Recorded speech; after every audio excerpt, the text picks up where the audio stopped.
Hey guys, Al here, welcoming you back to the Make a Killing Selling Fitness and Martial Arts free training video series we've put together just for you. So what did you think of video 1? Was it long enough for you? I know there was a lot of material in there, and we tried to trim it down, but there was nothing we really wanted to take out of it. And so hopefully you managed to take a few notes out of there and grasp some ideas that you could put into play in your own business. Remember, unless you're applying it and doing it, you don't know it, okay? An idea in your mind or in your notebook is completely worthless until you put it into action and you generate results from it. So remember, don't just keep it up here. Put it down, apply it, get staff to put it into action, whatever you got to do. Make sure that some of these ideas start working for you. Now, in today's video, we're going to cover a few topics, and the most important one is right up top, 56 guerrilla marketing ideas. Now, this is going to be an older video we shot a little while ago, but I go over 56 individual marketing ideas that I actually used and applied in my business. What's nice, too, is each idea we give a quick, brief description on how we did it, what we do, why we did it, and the results from it. So it's very, very action-oriented. So make sure you got a pen and paper handy so you can grab a few notes from here. But as a little bonus, we do have some freebie files right below this video and at the bottom of the page where you can actually download some of these ideas and save you from the handwriting. Number 2, how to get more money by getting out of the 3%. We're going to talk a little bit more about that in the end of the video. But in today's world where we're getting bombarded with ads every day, you need to have something that's going to cut through the clutter and drive results. And we're going to teach you how, and actually we're going to cut to an older interview that I shot, kind of a laid-back interview I did with a client of mine, and we go right into detail how to get out of this 3%. And last but not least, like I mentioned earlier, there's some freebies below this video, a couple files to download, there's a few ad templates as well to get you started. So we hope you enjoyed today's video. Grab a pen and paper and get ready to grab a few notes. So first off right here, I've got festivals, no booth. Okay, so I've come across some gyms that I've done some consulting with where they're literally shoestring. They got no budget left. There's a festival in town. It's, let's just say, we got a Summerfest or a Blueberry Festival, whatever the case may be, a music festival. They've got no cash. There's nothing they can do. It's $400 for the weekend, $100 for the weekend. Actually, in the last video, I'm going to show you how to go to the festivals for free. But now back to the topic here. You got a festival. You can't attend, you don't have any money to make it. This is actually how I grew my business with this exact strategy. So what I would do is I would gather 10, 15 friends, students, relatives, anybody you want, family members. If you've got kids, it's great. You just give them all a t-shirt of your club and throw them on. And I would just pay the admission to the festival. Most festivals are free. Sometimes there's a $20 cover, whatever the case may be. And make sure everybody's equipped with a handful of coupons. And I would just walk around the festival. Now, don't get me wrong. When I used to do this, it was a long day. Because I try and make it so that the people at the festival, not the booths, the people visiting, the people that are just walking through, strolling through the festival, they want to see you there so much that they actually think you have a booth there, but you don't. Okay? So I would walk around. I would give out coupons. Now, I was in the kickboxing industry, and I'm wearing my old kickboxing shirt here. So I actually had ordered these gigantic boxing gloves, okay? And I would walk around with these gigantic boxing gloves, and obviously it would draw attention. And now you don't want to harass people, right? Because the festival they might just kick you out for that. So what I would do is I would walk around with these gigantic gloves, and if somebody saw me and they made eye contact with me and they seemed interested, I said, hey, how's it going? Here's a free coupon for 2 free weeks, or 1 free class, or a free month, or whatever the case may be. And this was very, very low on cost. I would get coupons printed in mass, just black and white. They don't have to be nothing fancy. And like I said, I would just walk around the festival, meeting people, shaking hands, getting to know people. If you want to carry a little notebook, take names, phone numbers, and whatnot. It's a great way to make a substantial impact at the festival without having to fork out the $100, $200, $300, $400 it may cost to attend that festival. Moving on. Next one, I've got festivals with booths. Okay, so let's just say you've managed to get a booth, you've got yourself a nice spot, and generally they're 10 by 10 spaces, whatnot. So what do you do at this booth? Same thing as when you're just walking around. I would bring the big gloves, walk around, whatever. But one thing I found very helpful is I didn't allow any of my staff to just sit around the booth, looking around, twirling their thumbs. At first my staff didn't like it, but I never give my staff chairs. There's no chairs behind the booth. We're all standing. We're all, shaking. We're moving around. We look a little bit more alive, not just dead, sitting on the chair reading a book or a magazine, hoping somebody approaches your table. Now, one thing I actually found very effective is I would never stand behind the table. Okay, the standard design is they put 10 by 10. They put the table right at the end of the booth, and they would sit behind. I didn't really like that, so what I did is I put the table on the back of the booth. Okay, so people kind of come into your home. Now, I didn't stand in my booth. I always stood on the outside of my booth. That were there, I looked more like just somebody part of the festival. They would walk by and they noticed an empty booth. Almost, 9 out of 10 times, if it's an empty booth, somebody will just walk in and take a quick peek around and see what's there. Because they think they're safe. There's nobody there, they're not going to be jumped by a salesperson. At that point, I would stroll in and strike up a conversation. Ask for what you have at the booth. Get rid of all the salesy stuff. These are festivals. People aren't really there to buy anything. They're just there to hang out. They're here to have fun. So I put tons of pictures. Always loads of pictures. And a little video if they got power. You can put a little laptop there. Lots of videos. I had a kickboxing gym, so we had the giant gloves. Kids could try the gloves on. We had, if it was a family-oriented festival, I would get rid of all the fighting stuff. I would put all just family stuff. If it was a teens festival, I would get rid of all the teen stuff, or get rid of all the adult stuff and the kids stuff, and put a lot of teens-oriented stuff. So I would try and gear my marketing based on the festival itself. I had, punching bags and whatnot. I would bring all that, and I would really make the booth full. Nothing bugs me more than when I see somebody who paid $300 for a 10 by 10 booth, and they got one table, and that's it. Okay. If you really want to get fancy, like we had our debit terminal, it was wireless and it ran by the cell phone, so I could bring it anywhere. And we would have on-the-spot membership deals. Okay, but we didn't push it. It wasn't pushed because if you put a big sign, membership deals, then everybody's gonna feel like they go to that booth. It's a sale. So we had it in the booth, tucked away. Once they came in, they seemed interested, and they were liking the pictures and whatnot. And now we always gave a 2 free week trial, but we would tell them, hey, if you sign up today, you're going to get 20% off, plus we're going to add that 2 free weeks to your membership. Okay? So it's a lot more engaging than the standard table at the end where you just walk by, grab a pamphlet, keep going. This one here, you're inviting them into your house, you have a little more fun. It's a lot of fun that way. Post-it notes. Now these are very random ideas. They're not in any specific order. But whenever you see a post-it note, okay, it's got glue at the top, stuck to paper, stuck to a laptop, and it kind of flips up, right? Because the bottom doesn't have any glue, it doesn't have any adhesive. A post-it note has some kind of subconscious signal, and it says, read me, this is important. I'm a piece of paper that somebody wrote so they don't forget something. So they would always read it. So what I started doing is I went to, I believe it was Vistaprint that I ordered them from, and I ordered post-it notes, but with stuff already written on them. Okay? And then I would walk around. Now, keep in mind, it's not really, I guess some will classify this polluting or whatnot, whatever the case may be. A lot of guerrilla marketing, that's how it is. But I would take the post-its and I would stick them in random places throughout the shopping center. Okay, so just on a bench or on a little sign or on the edge of a door, whatever it may be. And when your brain sees that post-it note, you're saying, what is that? And you read it. And it's as simple as that. It's actually one I use quite often. I maybe overused it at one time, and I had one store call me and say, would you stop putting post-it notes in my store? So just be careful, maybe rotate the places you do it, but very effective, libraries, universities, all that good stuff. Same concept, we got stickers around town. So you've probably seen it, the stickers on the back of the poles. When you're at a stoplight, there's often the sign saying, go on the other side of the pole. Well, the back of that sign is empty. Often people will put stickers of their businesses.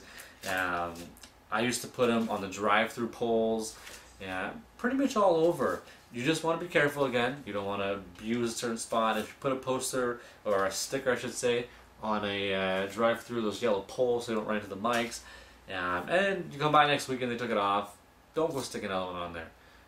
Hopefully your city has multiple drive-throughs. You can go to different ones, kind of rotate, so you're not harassing the same people all the time. Again, you wanna market, but you don't want to turn off anybody, because you don't know, somebody from that business may get quite annoyed with your company for that sticker. But I used to put stickers all over the place. And often I would even put them unstuck. So I would leave the paper label in the back, and I would pretend I just dropped it. And then somebody would pick it up and say, oh, it's a sticker. And who knows, it might end up on their binder or on their bumper, or who knows where. So stickers all over town.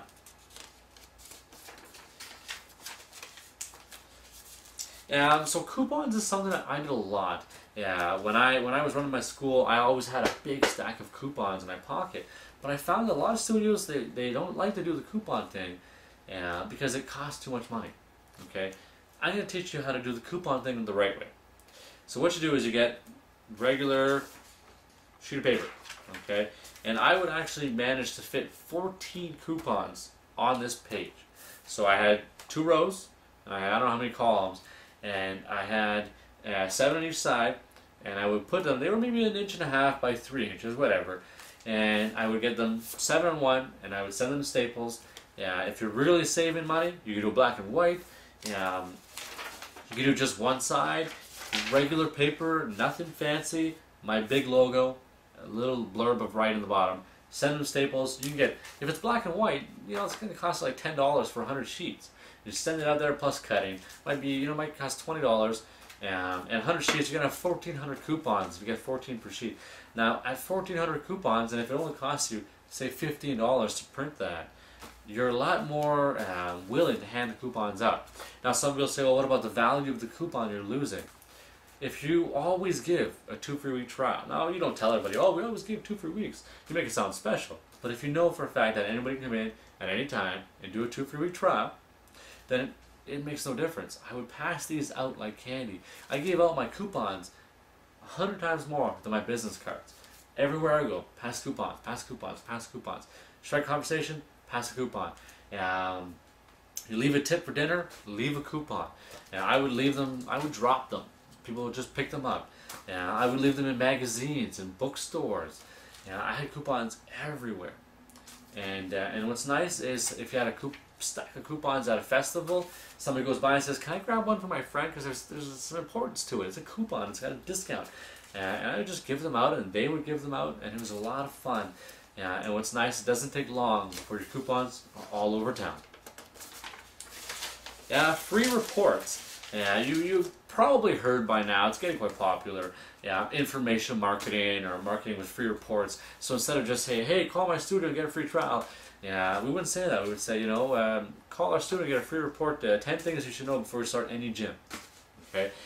One thing I did a lot is I created a New Year's resolution style report. And it was pretty much how I forget what it was called. It's called How to Make 2013 Your Best Year Ever, How to Make 2014 Your Best Year Ever, whatever the case may be. And it was not about my studio at all. Okay. Now, everything in the report, it was about 4 pages, aimed at my studio. And what I mean by that is I ran a kickboxing school. So one of the things in New Year's resolutions is one of the things was how to stick to your resolution a little bit better. If jogging, if you failed your resolution at jogging for the last 5 years, maybe jogging's not for you. Maybe kickboxing's for you. I never said it was my gym. I just said kickboxing might be something. Try something new.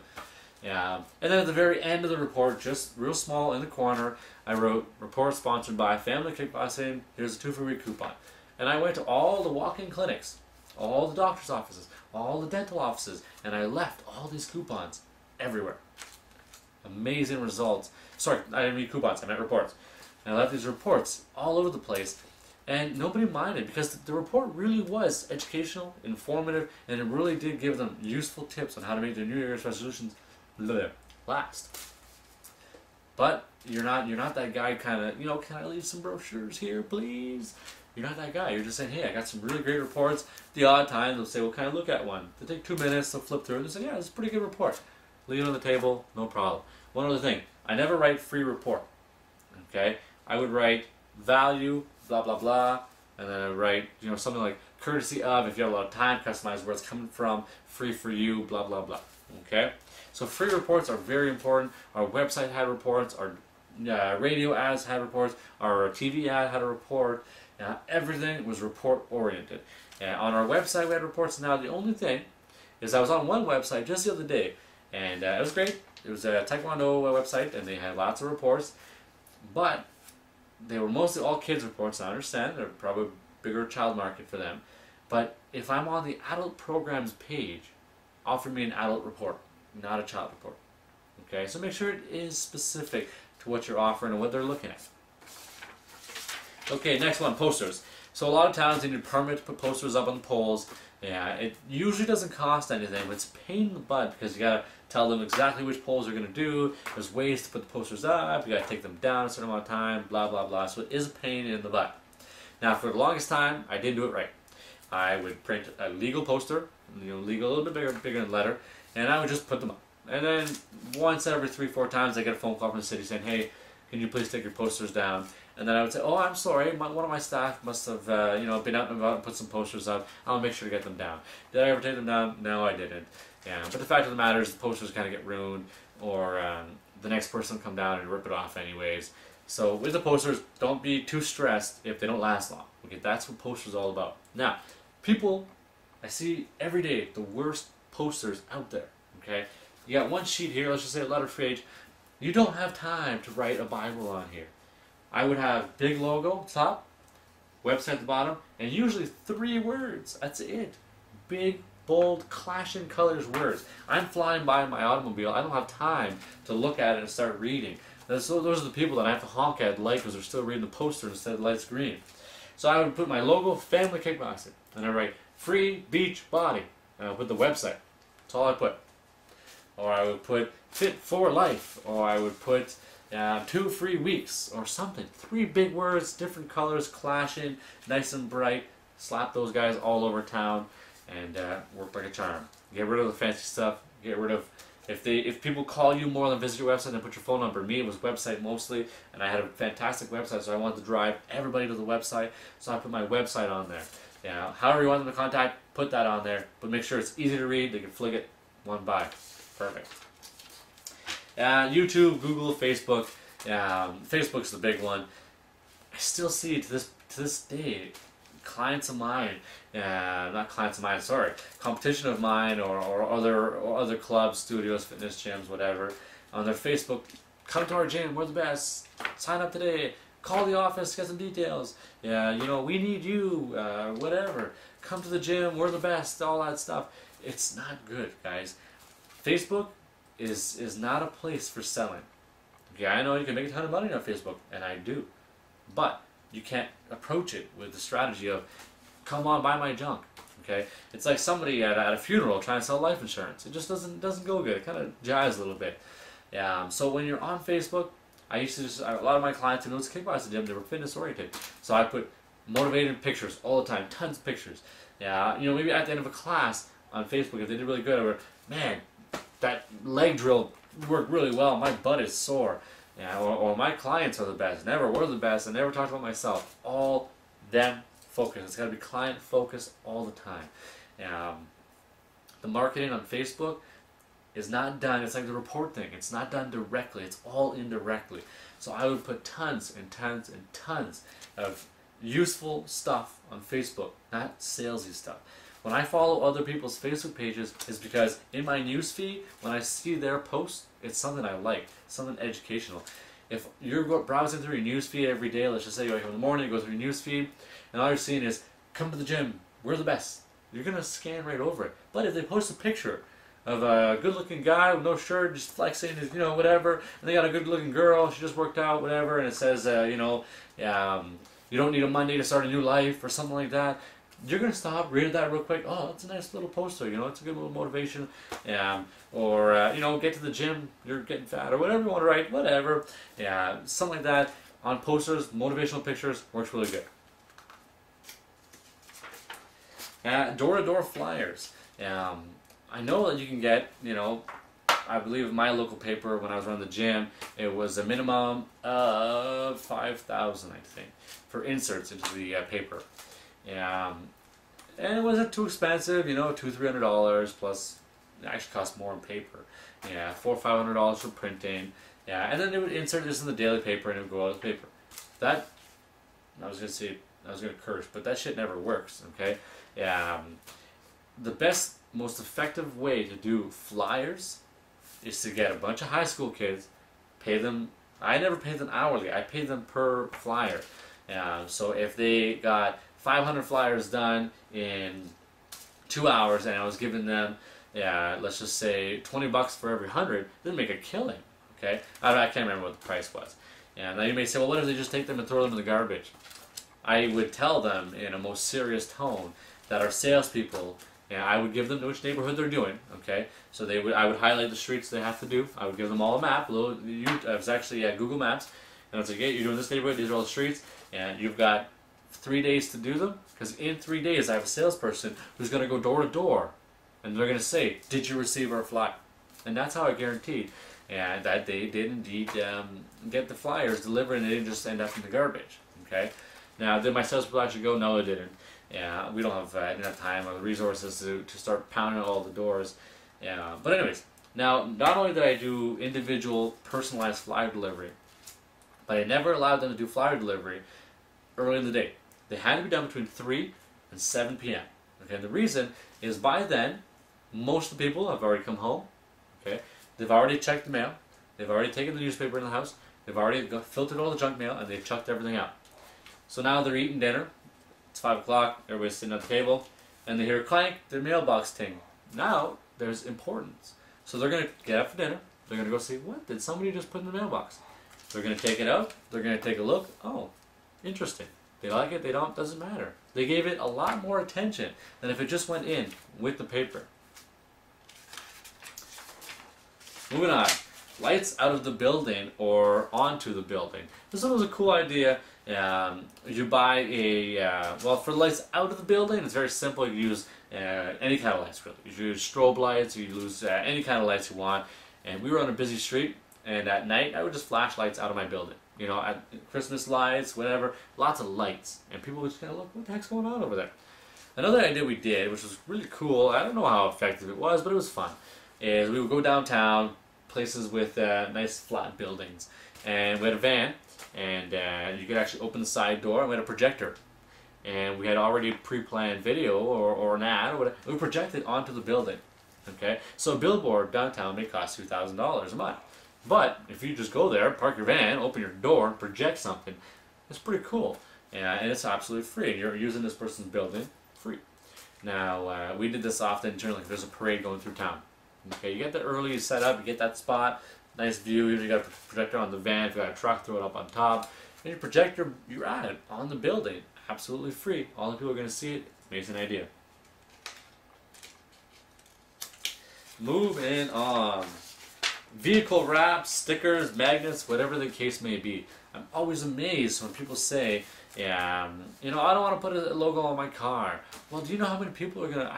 I've been at a stoplight and had somebody roll their window down and say, hey, can I get a flyer or a coupon? And I'd had to put it in park and lean over and give them a coupon. And never a bad thing, of course. Your vehicle is an asset that you can't just ignore. Okay, throw some logos on there. Now, don't do ugly, crappy logos. Don't put tiny font. Just like the posters, it's got to be bright, it's got to be catchy, it's got to be sharp. Okay, people are flying by. They want to be able to look at your car, and no. My logos were always very big. It was always my logo. Okay, I branded my logo all over my city, so I could put my logo anywhere. They knew what website, they knew everything. But I threw the logo right across the side of my. I had a 4-door Chevy, and so it was quite long, and I had the logo all the way across the side, all the way on the tailgate, all the way on the other side. Now you can do a full vehicle wrap. Gets quite pricey. But now anywhere I was, you knew my vehicle. Okay, and then I would use that vehicle. Christmas parades, all that stuff. Always use the vehicle. The vehicle wraps. Awesome idea. If you got a budget for it, it might cost you, $1,200-1,500 to wrap the whole vehicle. It's also a great idea if you have an ugly color. If you really don't like the color of your vehicle, you can just wrap it, put something totally different on it. So vehicle stickers, decals, whatever. To me, they're priceless. The local Chamber of Commerce. Now that's one that I have to tell people up front.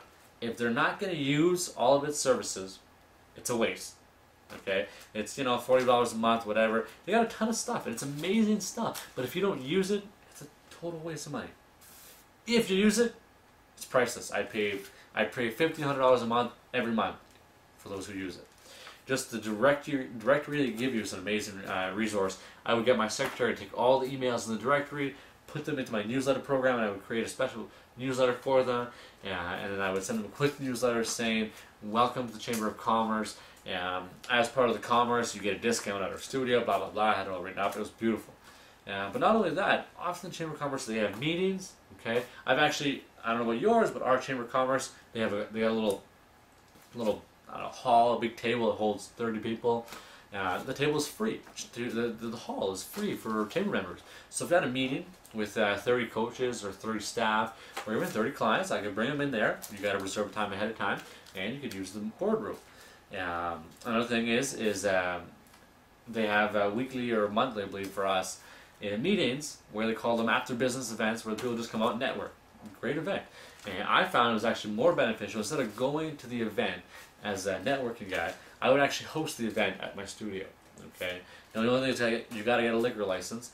I don't know about your chamber, might be different, but ours was kind of a networking wine and cheese thing, so we got to serve wine. So you get a liquor license, piece of cake, no big deal. They just make sure everything is good. You just got to announce, don't drink and drive, blah blah blah. You're not responsible. And then they come in, and people that now this doesn't work if you have a really ugly studio, but if you got a great studio with a nice paint job. This is awesome. Now make sure it smells great, and then all these people that may have never come into your studio, they're now just walking in, checking it out. Lead boxes. Everybody's got lead boxes, right? In my local city, nobody had lead boxes, but yet every time I tell somebody about it, they say, "Oh, I heard about that idea." Yeah. But yet nobody's doing it. Okay, we got lead boxes. I believe it was from a company called Nufun Products, Nufun. I don't know if they're still around, but we had ordered from them. They were fantastic boxes, and they looked very sharp, just like my booths, just like everything. Nothing was about me. It didn't say, "Come check out our studio." It said, lose weight, get fit, relieve stress, all in one workout. Pictures, good-looking girls, whatever, all over there, good-looking guys, loaded with pictures, or as much as you could fit on there. And a little coupon saying, 2 free weeks, throw your name in there. I had them all over town. And I had a guy service them once a week. Now, we did things a little different. We didn't want to be freeloaders, right? So, what we did is we went to the business owner. We said, "Hey, we got lead boxes. I know it's counter space. I want to pay for it to be on your table. So, what I'll do is I'll give you 5% of every lead that signs up out of this box to you." Now, believe it or not, we've done this for I don't know how many lead boxes.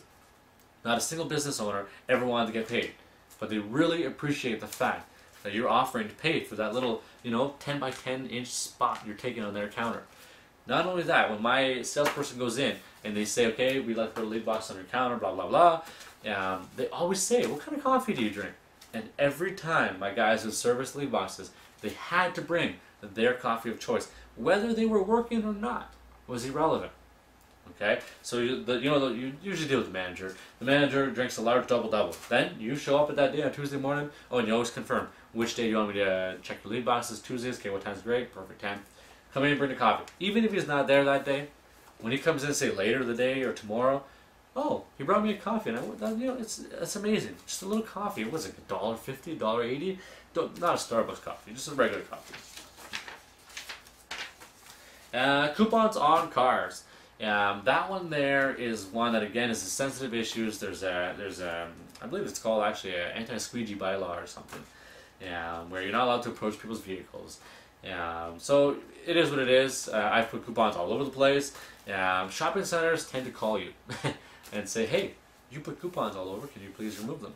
And I would say, "Oh, I'm sorry. One of my staff members must have been out and put coupons out. I'll make sure somebody goes out there." And you never have to go, because by the time you get there, the person whose car you put a coupon on, they'll have gotten back in their car and driven away and taken a coupon and gotten upset. But I used to do sports games a lot.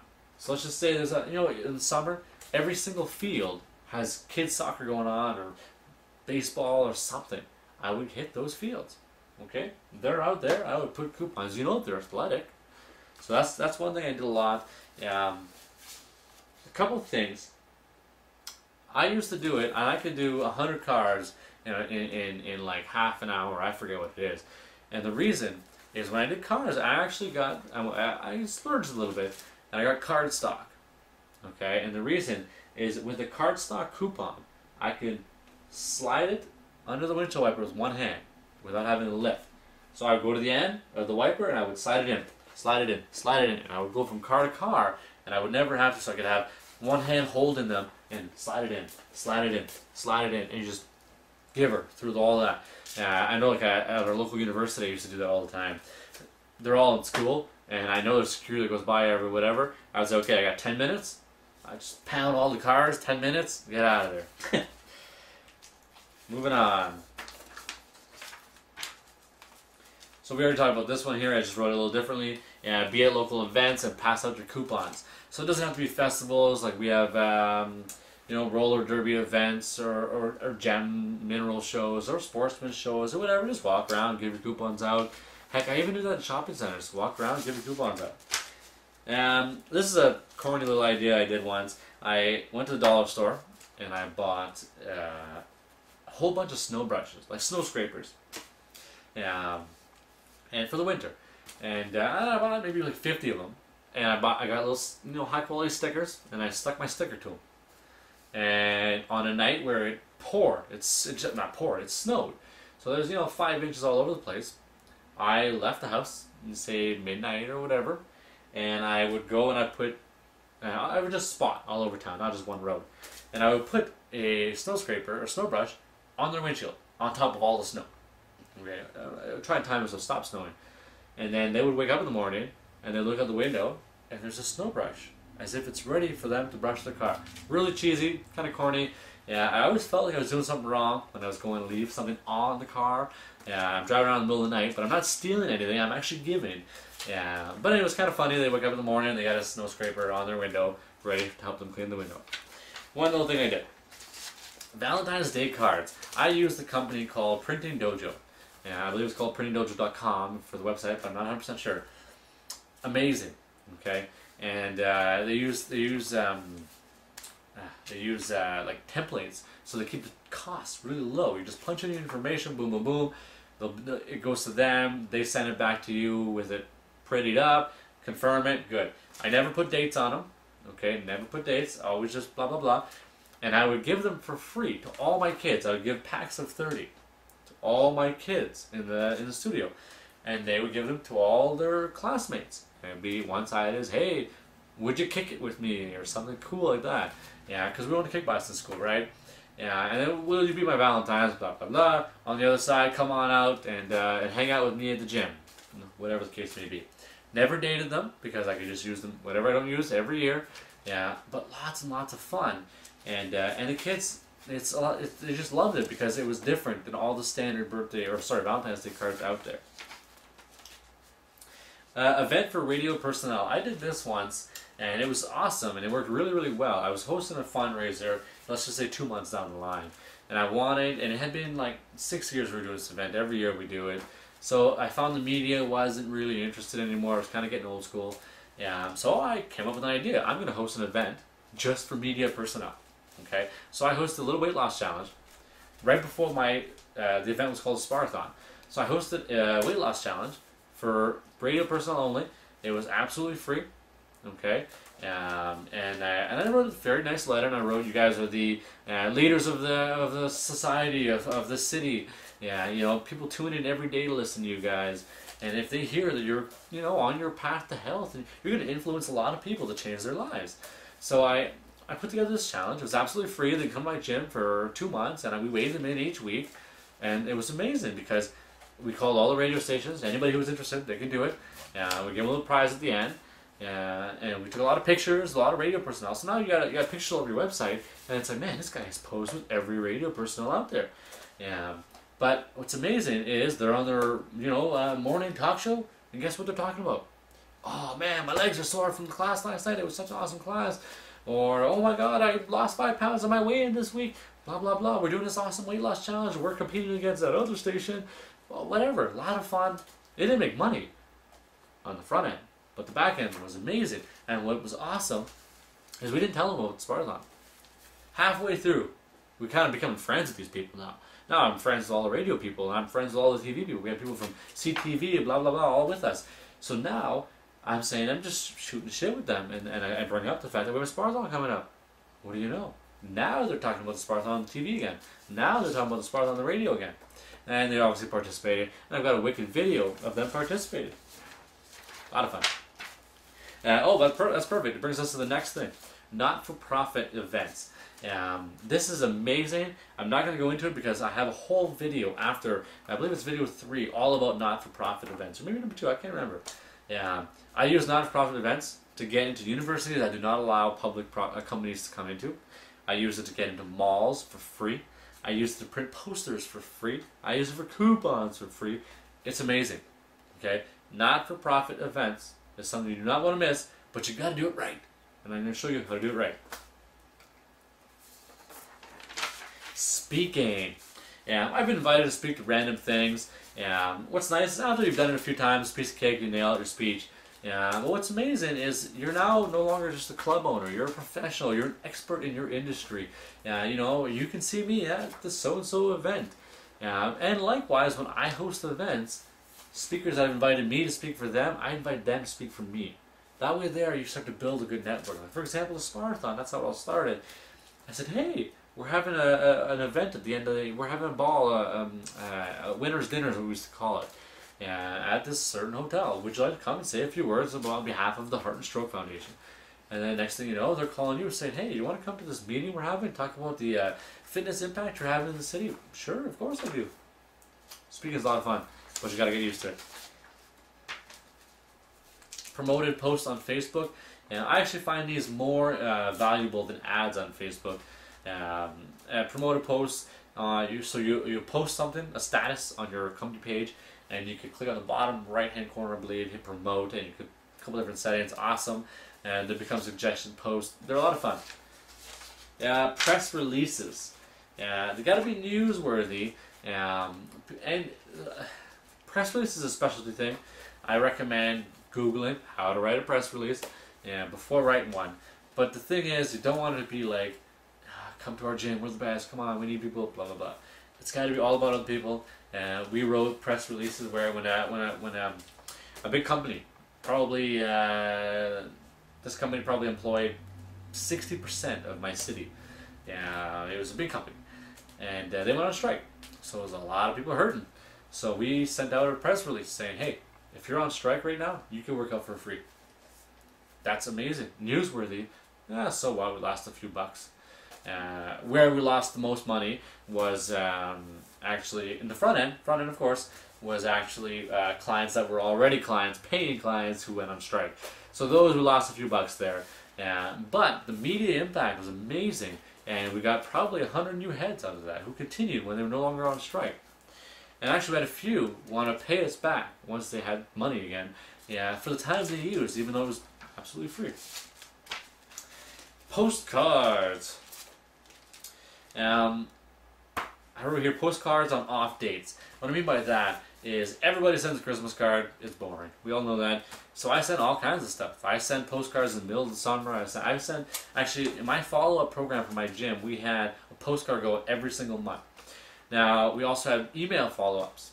I never got a single person say, hey, thanks for checking out with me via email. But I had a ton of people say, man, that postcard you sent me, hilarious, loved it, it's on my fridge. We had stuff like a little postcard, right? So it's maybe like 4.5 by 6 or something, and it said, should you work out today? And there was an arrow there that said no, and then it went down and it said yes, you should, and then the arrow said yes, and then it said yes, go work out. And we had another one that said, how did it go there? They say you are what you eat, but I don't remember eating a sexy beast this morning, you know. And I had another one that said no excuses. And I had another one, it's because I had a no whining sign at my gym. And I had a lot of comments on it. So I made a postcard, and it said no whining, and it had a big line through it. And it's funny because I did get a few people saying, I wasn't whining. And I was telling it, I sent it to, don't worry, it's to put in your fridge, a lot of fun, don't worry about it. And I try to avoid, I almost did say it there, but I try to avoid saying, oh, I sent it to everyone. I try to make it feel a little bit more special. I also had one where if you didn't attend my gym in 2 weeks, it was a group shot, maybe 150 people, and I blacked out one of them. And it's funny because they were actually holding a check. It was a picture for a not-for-profit event we did. So I blanked out the check and I wrote, "We miss you." So it was like there was 100 people, and they're all holding a card saying, "We miss you." And on the back I wrote, blah blah blah, "We miss you, and hopefully we'll see you soon." And that one there I got a lot of comments about as well. Moving on, birthday parties, priceless. You gotta do them right, guys. You gotta make sure you price it right. I know there's a lot of competition out there, and some people are pricing their birthday parties way too low, especially if you compete with the movie theaters and whatnot. Price it right, get what you're worth, make it amazing, make the kids have fun. Don't beat the crap out of them. I find some, especially gyms, they make the birthday parties too hard, physically hard. Sure, they might be enjoying it in the moment, but if tomorrow they're like, "Oh, that was hard," they'll never think good thoughts about your studio. So make them fun. Give loot bags out. Give discounts. If you can, gather the information. I made my own birthday cards that they sent out. All the parents of every student had to sign in with the name and phone number so that we could follow up with them. But we told them it was for liability reasons. So if there's a problem with little Johnny, I can call, "Hey, Mrs. Your little guy Johnny is puking his guts out. Come get him." Whatever. Referrals, amazing. I had several different referral systems running. You got to be careful with them. You don't want to lose money. But on the same note, I found I never pushed it. People just come in. If they love the place, they'll rock and roll. They'll come in. They'll bring friends. I did find if you push referrals, I know a lot of everybody says referrals is the #1 way, blah blah blah. But I found that if you push it, you sound like you're starving. So I never pushed it. It was just there. And actually, that reminds me of another thing that just a few pages back on another note. Special events, like for example, one of the local high schools was having a wellness day fair. They called a few of the people up. We came in, we did some stuff. I came in, okay, and we had a half-hour spot, and I brought focus mitts, little gloves for people to hit, and I did do kickboxing stuff. Are you kidding me? I'm not gonna make them stand there and go, "Okay, 1, 2." So what we did was we did fun stuff. We did spin kicks. We did jumping kicks. We did Superman punches, which is like a flying punch. We did all the fun stuff, and I had all the high school kids laughing. And I couldn't stop laughing because, and I was spinning back fists, all kinds of good stuff. Now I laughed because across the gym was it was actually a Brazilian Jiu-Jitsu club and a kettlebell club. And they decided to bring kettlebells. Well, that's fine, that's cool. So they had all these high school kids, and this is all girls school, I forgot to mention that, all girls school. So all these girls heaving these kettlebells around, okay? And they might be enjoying it in the moment. But tomorrow, they're going to go, "Oh, oof, I'm not really enjoying it." So that's one thing. And I can remember that as much, on a positive note. But there was a newspaper, a photographer that came by for the newspaper, and a radio, and a CTV guy came around. They did not post a single picture or video of the kettlebell, because it looks like they were working too darn hard. But they had a ton of video footage of my girls just jumping, trying to punch this mitt, and doing these goofy spinning things, because everybody looked like totally unorthodox. And they had a picture in the paper, they had video, and they had radio, and it was a lot of fun, because my girls were all laughing, but those were all sweating and working way too hard. Write newsletters that give content, not ads. Newsletters is another one. I'm not going to go into detail because I have a whole newsletter video. It's either 2 or 3, whatever. I have made, and this is not a typo or not a joke, but I have made $40,000, about 38 and change, in one day with one newsletter. And the power of newsletters is amazing. Okay, I'm not talking out like renting a newsletter list. I'm talking about your own clients. My newsletter list, the one that I made the $38,000 had just under 300 opens. Okay, not a substantial amount. So I had it was 21% open. So let's just say there's about 1,500 or whatever on the list, and I had 300 opens, and out of 300 people came $38,000. I'm going to show you how to write newsletters that sell. Oh, this is a fun one. Fake money, with coupons or whatever. So I started a thing called Kickbucks. Okay, so I got a kickboxing studio. I got Kickbucks, and we were Canadian, right? I'm in Canada. So I used American bills. so that nobody would think it was real. And I changed a few things on it, like I got rid of the president and I put a Muppets character, and I had a lot of fun. And I wrote on the kickbuck how to redeem or how to collect, or how to get more, and I wrote how to send. I wrote on there how to spend them. So the way we did it was one kickbuck was valued at $1 for family kickboxing.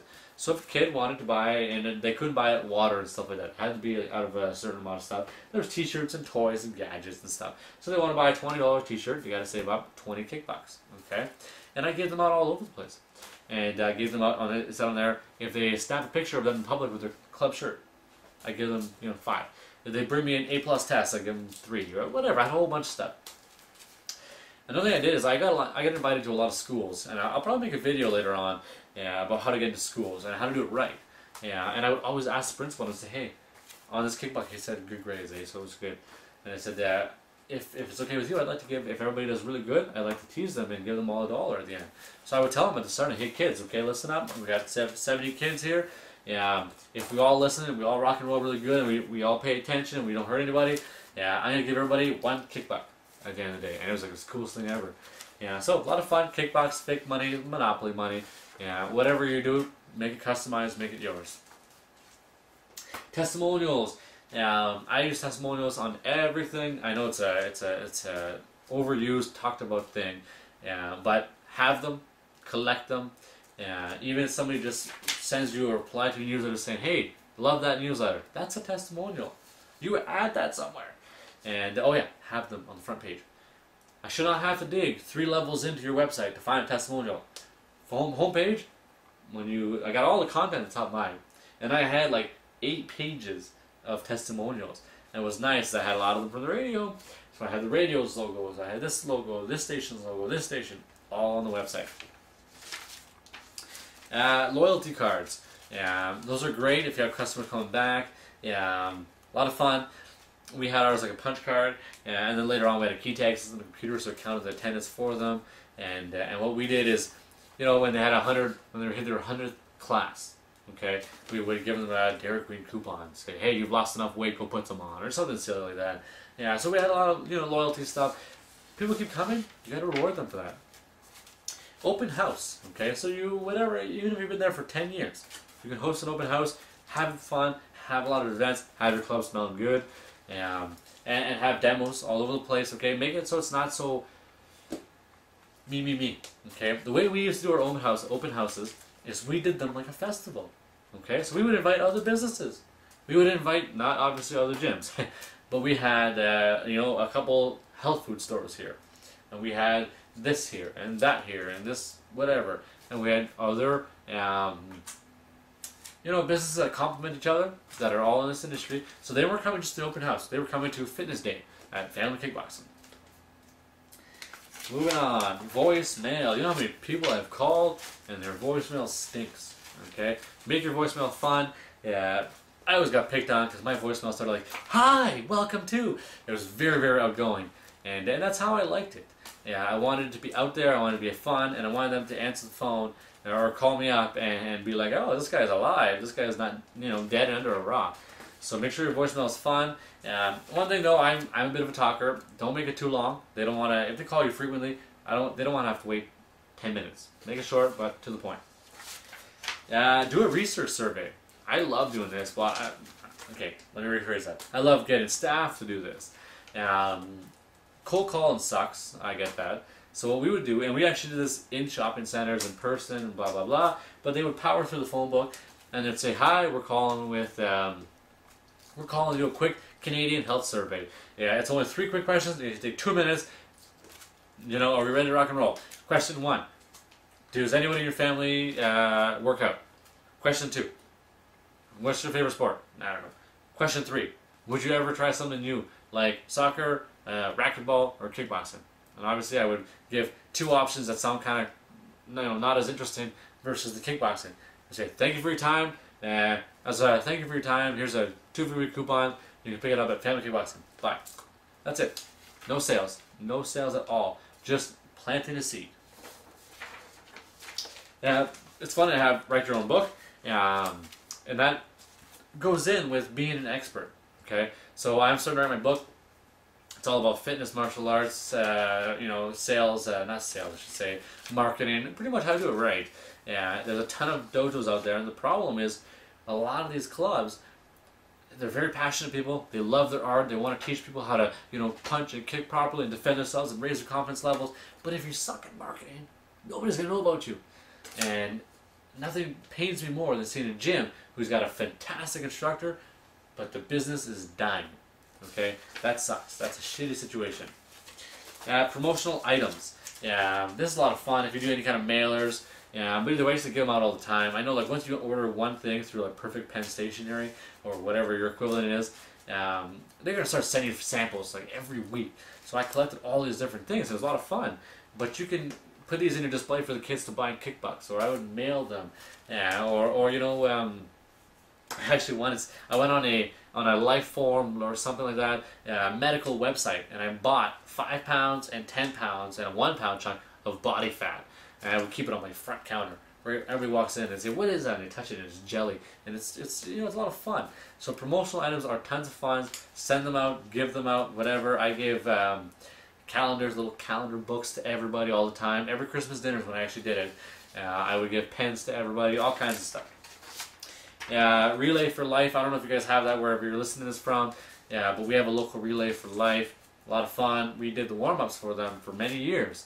I signed a contract with them saying I would do the warm-up. In return, I would host a third-party non-profit event. I would talk to that. I'll talk to you about that later. And I would write them a big fat check, not from me, obviously, from the event. And in return, they would let me do the warm-ups. And I wrote in the contract that I would keep doing the warm-ups until I no longer want to do the warm-ups. So I did the warm-ups all the time, had a booth, a lot of fun. Let's try and move on here. Buy a coffee for the person behind you in line. I did this every now and then. One time I got screwed and you bought like 10 things and I had to pay like $25. and once you say, I want to pay for the person behind you. Once they say, oh, it's $25, it's too late for you to say, oh, never mind. You don't look cheap. So I buy the coffee for the person behind me. It's nice because I always have my logo on my truck. So I didn't have to leave a card, didn't have to bug them for nothing. I just say, hey, can you just tell the guy behind me, have fun, have a great day, enjoy life, live life, whatever. Placemats for cafeterias. I did this once with my local college, and it was awesome. We printed placemat size papers, not salesy, just a lot of fun on it. A little, whatever, I can't remember what was on it. Yeah, I had a questionnaire, a little survey thing. Yeah, I forget what else. Oh yeah, it was promoting a not-for-profit event. That is how I get all this done. And I went in there and I placed it on all the placemats, table mats, and then when I did the first shift, I filled all the trays, and then I left them a stack. And then when I left, and the next guys, they just filled them as they went. But a lot of fun. Piece of cake, not-for-profit. That's what did it for me. JVs with restaurants. So joint ventures. I teamed up with all kinds of people. I had deals with dentists, I had deals with hairdressers, I had deals with health food stores, I had deals with restaurants.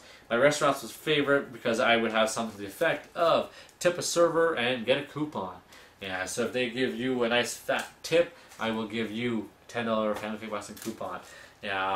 Restaurant owners liked it because I was not, I wasn't doing anything. I was adding value to them, but I was helping their restaurant, their servers, be better servers because I was encouraging a tip to get the value.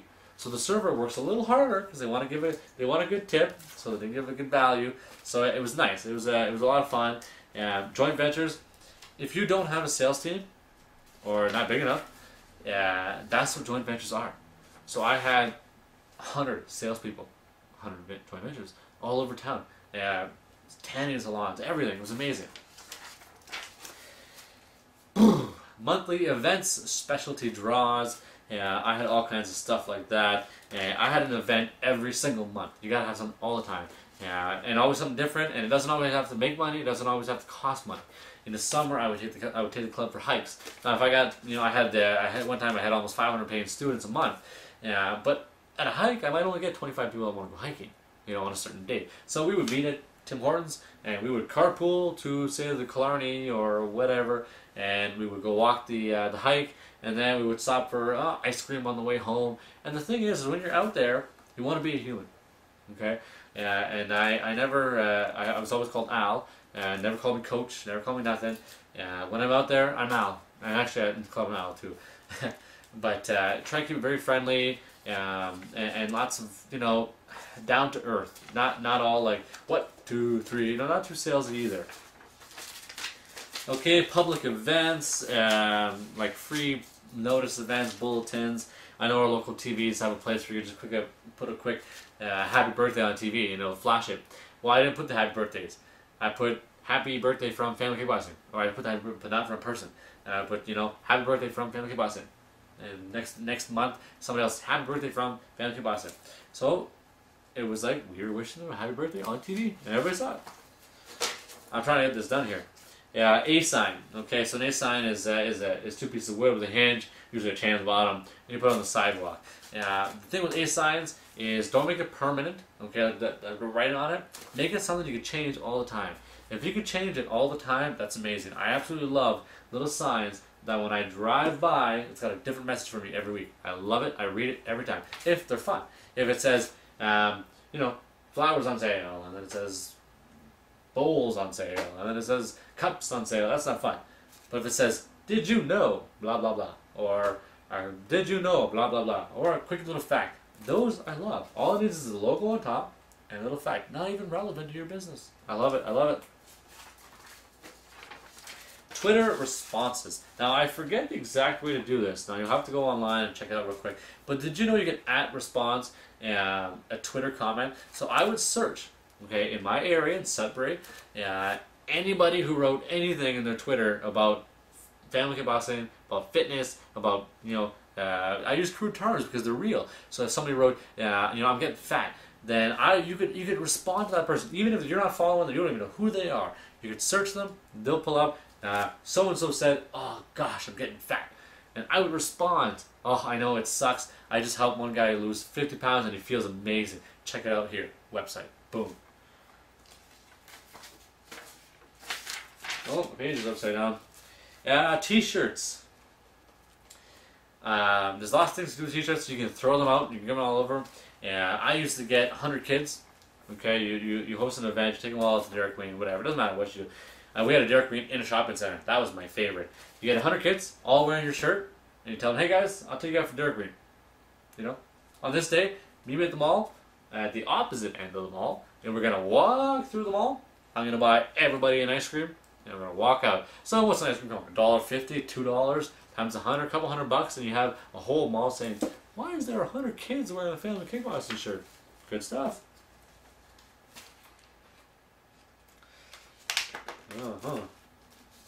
Moving on. Paper insert newspaper. I talked about that earlier with the flyers for door to door. Paper insert. If you don't have the resources or the time or whatnot, you can just do a quick insert. It's cheaper than an ad. Into the paper. What I would usually do is go black and white. Okay, but get the color of the paper. So you get fluorescent green paper as opposed to just standard white. Good stuff. Fake publicity stunt. This one here's my favorite. It was a lot of fun. I would host strengths in front of my shop, in front of my gym, and I would have 50 people, and they would all hold picket signs, and they would say, and I would always have my logo at the top, and it would say, "This gym is too nice. I'm losing weight," or, you know, "These people are way too awesome," and it would be like a fake strike in front of the whole studio, or sorry, the whole street. And it was nice. My studio was right on one of the main arteries. So fake publicity stunt, come up with all kinds of stuff. They're a lot of fun. Magnets stuck at random places. You'd be amazed at how many places you can find my magnets. Elevator door, magnet. You know, anywhere that's metallic, I would just slap a little wee magnet on it. Joint ventures, we already talked about that one. This one here is more specific for dental offices.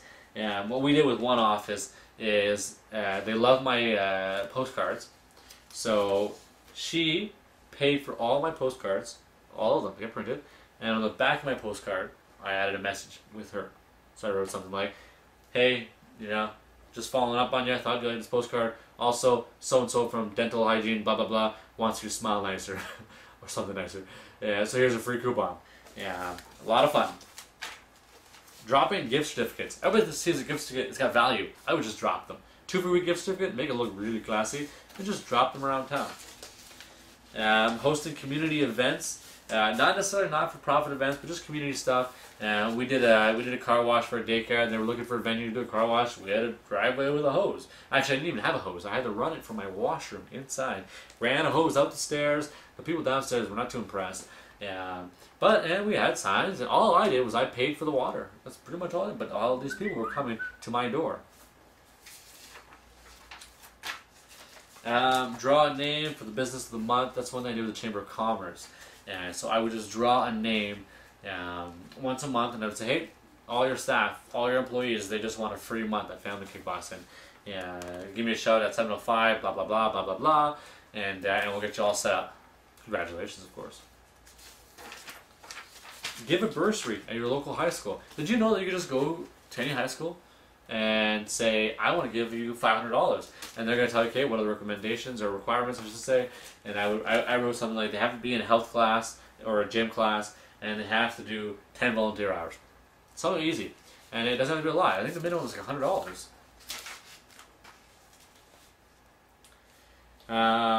You want to group your marketing to specific people. So I talk about that with the festivals. So when you're at a festival, you don't want to just be marketing to everybody. Okay, I knew that Summerfest was more families. I knew that Blueberry Festival was more kiddies, and I knew that Northern Lights Festival was more adults. Whatever the case may be, arrange it accordingly.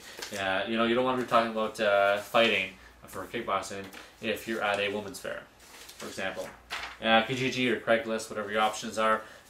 Both amazing resources that I've used many, many times. And this is one thing that I never actually did, okay? But I always wanted to, but just never got around to it. Did you know they sell t-shirts with a television in your t-shirt? And it's a little big, whatever. But they were like $1,000 a piece, so I never really went into it. But you just Google TV t-shirt or something like that. And there's guys, and they walk, you know, you get 20 guys to get rent the shirts, I think. And they'll walk around with your video playing on their stomach. Pretty cool stuff. Like I said, I never used it, but pretty good stuff. Okay, we are almost done. Oh yeah, this is another fun one I did. I had gotten, you go to Staples, they got a bunch of name tags, and I had gotten these really big name tags, some goofy things written on it that said something like, you know, like, hey, what you looking at? I'm with Family Kickboxing or something like that, whatever the case may be. But when someone has a name tag, you read it. So I had a name tag. My wife hated it, but I had a name tag. And then one last one here. Walk up to total strangers. Another one that my wife didn't like too much. I didn't do it when she was around. But I would walk up to a lot of people. And I have a deep care, and I'm very sincere when I see somebody who's overweight. And my whole life's work has been changing people's lives. And even though I owned a kickboxing studio, my biggest thing was weight loss. And we had multiple clients who was 100 pounds, 150 pounds. It's amazing. So I would walk up to people and I would say, hey, listen, I own a gym, and I don't want to be rude, but I could see your potential, and I love to see you lose a few pounds if you're interested, blah, blah, blah, and then give them a coupon. I know one thing we did once, and this is going a little off topic here, is we did free jeans, free skinny jeans. So anybody who joined up for 6 months or a year, or whatever the cost might be, probably a year I think it was, if they reached their goal at the end of the year, I would go and buy them any pair of jeans they wanted that were between $100 and $200 price. Any brand, doesn't matter, I'll buy them a pair of jeans. Okay? So how I did this is I marketed, I got all these flyers up, and I went to every shopping center, every place that sold jeans. And then I walk in the store and say, I got a weird question for you. What's the biggest size jeans you sell? And they look at me, because I'm not a big guy, and they say, I don't know, 42 or what, which I found out was about the average, the biggest, in men's. And then I would say, okay, cool. I'm doing a thing where we buy people jeans and they lose weight. I'm just curious. I'm just trying to get my sizes in order. And I'd say, oh, here's a quick flyer if you know you see anybody who's interested. So that was a lot of fun. And then what I did is I went to my local Fabric Land. That's a weird place to be in for a guy. And you walk in there and all these old ladies are like, who are you? It's like I'm the devil or something. Yeah. So I walk in there and I wanted to buy jeans, the material. So I bought the cheapest jeans material, and I bought a whole bunch. And I got my staff to write onto a sheet about that big, the flyer, on a piece of jean. And it came out that big, you know, whatever. And I rolled it up, put a little bow, and I left these pieces of jeans all over town. And then people would say, "What is this?" And they would like a scroll, and they open it, and it would say free jeans with whatever. When your membership, when you lose when you reach your weight loss goal, we'll buy you a pair of jeans as our thank you. Welcome back. How'd you find the video? I warned you it was an older video, but the content in there was very rich, and I hope you were able to pull a few ideas out of there. Now, moving on to our next topic, the 3%, but getting out of it, writing ads that attract 100% of the clients, and yet we can still narrow them down to your niche. So we're going to cut back to an interview I did with a client of mine, and he had called me up with a few questions, and what we decided to do was just bring him in person and throw some cameras up and do a quick laid-back style interview where we're just kind of dressed casual, we're just kind of bouncing ideas back and forth. But we get into this topic of the 3%, and I think you're going to really enjoy the answers and the topics we go over. Enjoy the interview, guys. The first thing I want to talk about is your market. Okay, so one of the key things when you're starting is going for more than what Chet Holmes called the 3% market. The 3% is essentially what everybody's buying right now. Meaning, if you're selling martial arts or if you're selling karate, there's probably 3% of the population that is looking to buy karate at that exact moment. And if you only ever market to that 3% looking to start karate right off the bat, then you're going to severely limit how much people you can actually get in the door. And the reason is, there might be 3% out there, and you may have, let's just say, 300,000 people in your community, but that 3% is also divided in the numerous other clubs out there from other karate clubs, but also some of that 3% might actually just get divided into other things. I might be looking at karate, but if a kickboxing club sells me first, I might just join kickboxing. So just because there's 3% that are buying now doesn't mean that that 3% is going to go into your pocket. So the first thing we're going to talk about is how to grow that 3% into maybe attracting the whole 97% that's not really looking for what you have, but that you can convince to partake into your program. So, what are the key things to get those clients in here? Well, the key things is to go towards something general. So, for example, if I'm trying to attract somebody to my weight loss studio, if I just write an ad like, for example, how to lose weight, you're only ever going to attract that 3% that is looking immediate on how to lose weight. But if you write an ad that says, for example, top 3 things you must know before you join a gym, well, even if I'm not looking to join a gym at that moment, I might be interested to read what are those top 3 things, just because it has intrinsic value, to where later on I could reference it, and I might think, one day I might want to join a gym, and I'm going to want to know what that 3%. Another example is to go even broader. So, for example, let's just say my primary market is adults. I really like training adults, and I'm looking for adults to join a weight loss program. Well, I might put an ad that says something like 5 most dangerous trends affecting adults in the Sudbury, Barrie, Toronto, whatever area. That way there, if you are an adult in whatever area you're sending it, you're going to be like, hey, that trend is affecting me, and apparently they're dangerous. And so you might read that article to see what it's all about. Now, as opposed to a standard flyer, you're going to make it, article, and you're going to actually give some good content. Now, if you're going to write a title like 5 most dangerous trends, don't forget to actually write in there somewhere what those 5 dangerous trends are. And it could be anything, really. Because, dangerous is a very relative term. So I've used things like, higher divorce rate in the city. That might be a trend that has to do with weight loss. Maybe if you guys were, both reaching your goals and you weren't stressed out about it, maybe the relationship would flourish a little bit more. Or I just read an article actually in the Barrie Examiner that said that overweight mothers that give birth have a higher risk of their child not making it the healthy way. I forget the exact terms they used, but essentially being overweight throughout their life as well due to a poor image that their parents are portraying. So that's one of the ways you could kind of broaden that market. Another key thing is to give information that everybody could find useful, right? So around the new year, I like to put out articles that say how to make 10 key steps to make 2014 your best year ever. So then even if you're not even in the fitness market, you might just check that out to see what it is. And then obviously, logically, all the points in that article lead to me as a solution. But that's some of the steps. Welcome back. So do you understand now a little bit how leaving that 3% and writing headlines that attract a more global market can substantially increase the amount of people who respond to your ads.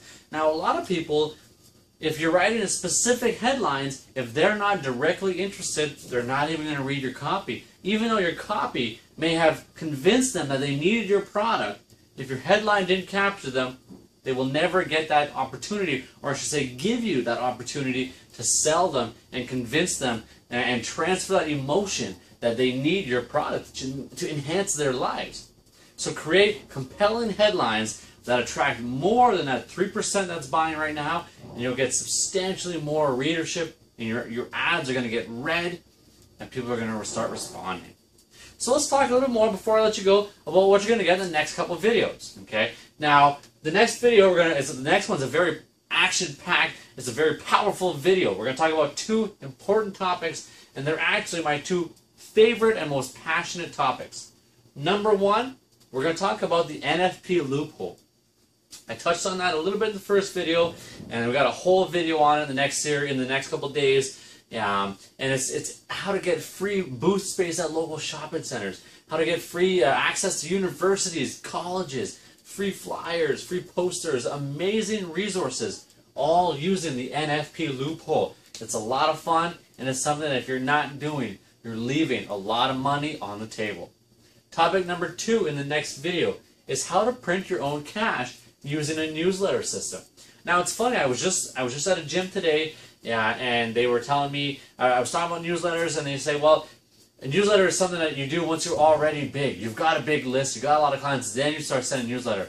That's not how it works. You use newsletters to grow your business. You got 5 people, you start with 5 people, and that list builds and builds and builds, till eventually you have people that are on your list that have never even been to your studio, but they just like your stuff, and eventually they sign up. Now, I was going to cut it at 3 videos because we gave you guys a lot of content, and we felt that was a great start. But I've decided to give you guys a little bonus. There's actually going to be a 4th video getting sent to you guys, and it's how to generate 250 leads with one event. Okay, I'm going to talk a little bit about that in the last video, I should say. Yeah, well, not a little bit. I'm going to show you everything you need to do to go from, nothing to a 250 person event. And what's nice about this event is it's a soft sell. Okay, they're going to come in, they're going to do your event. The events that I've done, I've anywhere from 150 to 350 people come and participate. It's a lot of fun. The general public loves it. The media loves it. And it's a great way to build your network. You're going to have access to companies like your local Chamber of Commerce, not-for-profit groups, your local papers, all for free. And they're going to be inviting you into their doors. And I'm going to show you all that in the 4th video. So video 3, we got NFP loophole and print your own cash. And video 4, we have how to generate 250 leads with one single event. I hope you enjoyed this video, guys. I hope you were able to grab a few notes. Remember, scroll down below and grab your freebies. One last thing before I forget, I want to make sure that I'm reachable. Okay, I don't want to be one of these gurus or one of these guys that put marketing material out there, teach you guys something, but when you try and contact me, you actually can't. My email is below this page. Feel free to leave me a comment in the comments below. You can ask questions right on this page, or you can email them, and if I get them in time, I might even answer them in the 4th video. So we'll see you on the other side. In the meantime, guys, keep at it, keep the pressure on, and grow your business.